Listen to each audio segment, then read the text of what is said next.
Good morning प्यारे बच्चों। आज हम करेंगे वर्कशीट नंबर 29। सब्जेक्ट है आपका सोशल साइंस, क्लास है 6 और आज की डेट है 29 जनवरी। आज की हमारी वर्कशीट वायुमंडल के बारे में है। आज की हम अपनी वर्कशीट में वायुमंडल के बारे में जानेंगे। वायुमंडल होता क्या है? हमारी पृथ्वी चारों ओर से गैस की एक परत से घिरी हुई है। इन्हीं गैसों की परत को क्या कहते हैं? वायुमंडल कहते हैं। यह हमें ऐसी वायु प्रदान करती है जिससे हम लोग सांस लेते हैं, यानी जो हम ऑक्सीजन गैस जो लेते हैं वो हमें इसी वायुमंडल से मिलती है। वायुमंडल 1600 किलोमीटर की ऊंचाई तक फैला हुआ है। यानी जो पृथ्वी है हमारी, जैसे मान लो पृथ्वी की सतह ये है, यहाँ से 1600 किलोमीटर की ऊंचाई तक हमारा जो वायुमंडल है वो फैला हुआ है। उसके बाद इन परतों को पृथ्वी की सतह से शुरू करते हुए क्षोभमंडल, समतापमंडल, मध्यमंडल, आयनमंडल और बहिमंडल कहा जाता है। देखो मैं आपको समझाता हूँ। जैसे यहाँ पर भी दिया हुआ है, ये दिया हुआ है, ये क्षोभमंडल है। सबसे नीचे हमारी क्या है? पृथ्वी है, ये नीचे है ना। नीचे जो है ये हमारी ये पृथ्वी है। पृथ्वी को सबसे पहले क्षोभमंडल आता है, जिसमें हमारी जितनी सारी गैसें हैं वो सारी मौजूद रहती हैं। क्षोभमंडल में हमारा सारा वातावरण जो होता है क्षोभमंडल में रहता है।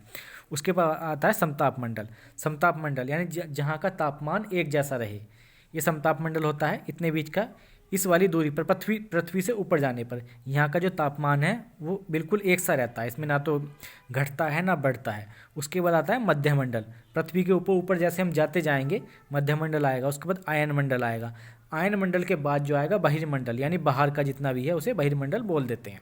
ठीक है, तो क्या होगा हमारा, इस तरीके से इनके नाम दिए हुए हैं हमारे वायुमंडल के। क्षोभमंडल, समतापमंडल, मध्यमंडल, आयनमंडल, बहिर्मंडल आपको याद करने हैं, ये बहुत इंपॉर्टेंट है। आगे आने वाली क्लासों तक भी आपको बहुत इनका यूज़ होता रहेगा हमेशा, तो इसलिए आपको इसी क्रम में याद रखने हैं। क्षोभमंडल, समतापमंडल, मध्यमंडल, आयनमंडल और बहिर्मंडल। आगे देखते हैं अब हम। वायुमंडल मुख्यतः ऑक्सीजन और नाइट्रोजन का बना हुआ है। जो हमारा वायुमंडल है उसमें दो गैसें सबसे ज़्यादा हैं, एक तो ऑक्सीजन और एक नाइट्रोजन, जो साफ एवं शुष्क हवा का 99% हैं। ये दो गैसें हैं, दो गैसें मिलाकर जितनी भी हमारी वायुमंडल में गैसें हैं टोटल का 99% हैं। यानी सारा जो हमारा वायुमंडल है लगभग इन्हीं दो गैसों का बना हुआ है।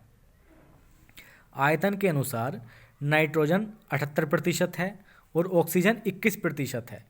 यानी हमारे वायुमंडल में सबसे ज़्यादा कौन सी गैस है? वो नाइट्रोजन है। कितनी? 78%। उसके बाद कौन सी है? ऑक्सीजन 21%।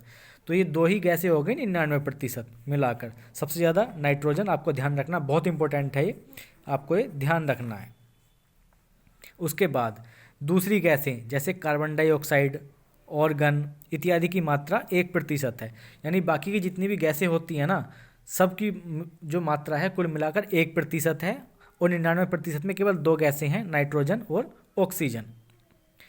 ऑक्सीजन सांस लेने के लिए आवश्यक है, यानी जो हमारा जीवन है वो ऑक्सीजन गैस की वजह से ही संभव है। हम सांस लेने में कौन सी गैस लेते हैं? ऑक्सीजन लेते हैं। और ये हमें कहाँ से मिलती है? हमारे वायुमंडल से मिलती है। वायुमंडल में ऑक्सीजन की कितनी मात्रा है? 21% है। यहाँ से कई सारे क्वेश्चन बन सकते हैं, इसलिए आपको ध्यान से पढ़ना है। जबकि नाइट्रोजन प्राणियों के वृद्धि के लिए आवश्यक है। नाइट्रोजन किस लिए आवश्यक है? जो प्राणी होते हैं ना उनकी वृद्धि के लिए, उनके विकास के लिए आवश्यक है नाइट्रोजन। और सांस लेने के कौन सी आवश्यक है? ऑक्सीजन। आगे देखते हैं अब हम।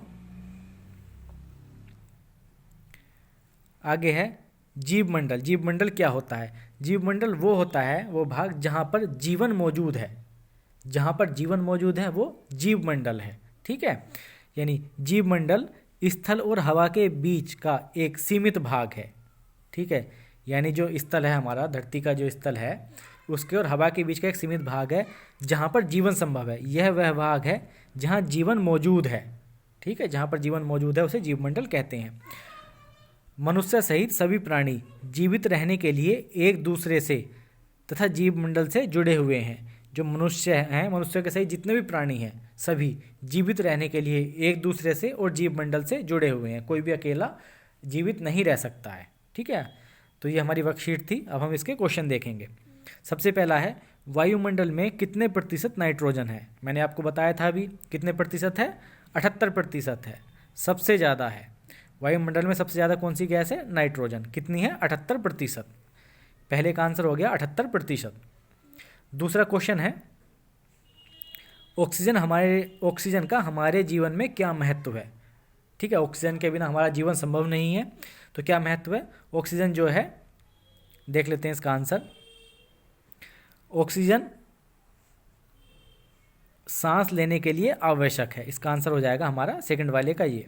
ठीक है, ऑक्सीजन जो है सांस लेने के लिए आवश्यक है। हमारे जीवन में ऑक्सीजन का यही महत्व है। नेक्स्ट क्वेश्चन देखते हैं हमारा, अब वायुमंडल के परतों के नाम लिखिए। कौन कौन सी परतें हैं? मैंने अभी आपको बताई थी, क्षोभमंडल, समतापमंडल, मध्यमंडल, आयनमंडल और बहिर्मंडल। तो इनके हमें नाम लिखने हैं। एक बार देख लेते हैं इसको।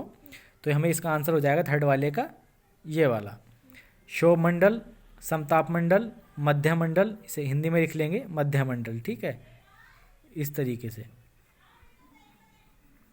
मध्यमंडल, आयनमंडल और बहिर्मंडल, ये हमें इसका आंसर लिख देना है।